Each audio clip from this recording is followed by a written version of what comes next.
non sappiamo da dove siano arrivati tutti questi fumosi, queste bombe a ridosso della polizia. Attenzione, forse speriamo che non ci siano feriti. Serata di tensione altissima a Udine martedì 14 ottobre in piazza Primo Maggio. Era da poco finito il corteo pro-Palestina organizzato in occasione della partita Italia-Israele vinta 3-0 dagli azzurri. Una manifestazione che fino all'arrivo in piazza era rimasta pacifica, poi improvvisamente il caos. Anche Michele che addirittura è stato spinto, lo stanno aggredendo. Attenzione, calma, calma, calma.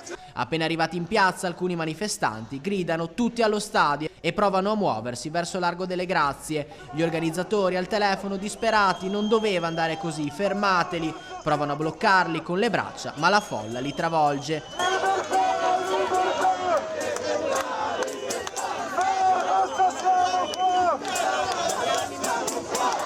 Fumogeni, vediamo le sirene ancora, a supporto ancora per quello che sta succedendo in questi minuti. Vediamo un altro, attenzione, spostiamoci, che c'è un altro fumogeno che hanno lanciato addosso alla stampa. Attenzione, per fortuna, perché è appena scoppiato. Scoppiano le prime bombe carta, poi i fumogeni. Le forze dell'ordine, già presenti in forze, si dispiegano su ogni lato della piazza. Dall'alto un elicottero della polizia sorvola la zona con il faro acceso, seguendo i movimenti della folla, illuminando il fumo e la confusione. Gli scontri più dure esplodono poi in Viale della Vittoria. È lì che la piazza diventa un campo di battaglia. Bombe carta, fumogeni, fuochi d'artificio e idranti.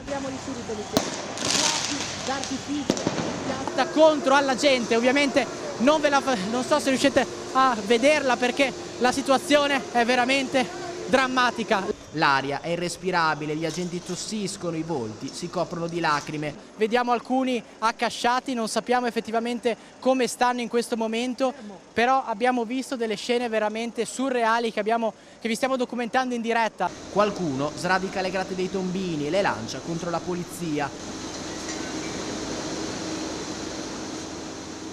Scene surreali di violenza e paura. Mentre gli agenti avanzano, i manifestanti arretrano ma continuano a lanciare ordigni a distanza. È una corsa continua, prima in Viale Ungheria, poi in Via Piave e Via Giosuè Carducci, fino a Piazza della Repubblica, dove tutto era iniziato. Una decina di agenti feriti e 3 giornalisti, uno dei quali in gravi condizioni rischia di perdere un occhio. Volti insanguinati, persone comuni, travolte dal panico. Una notte di guerriglia urbana che ha trasformato una manifestazione per la pace in una battaglia nel cuore di Udine, una delle pagine più cupe della storia recente della città.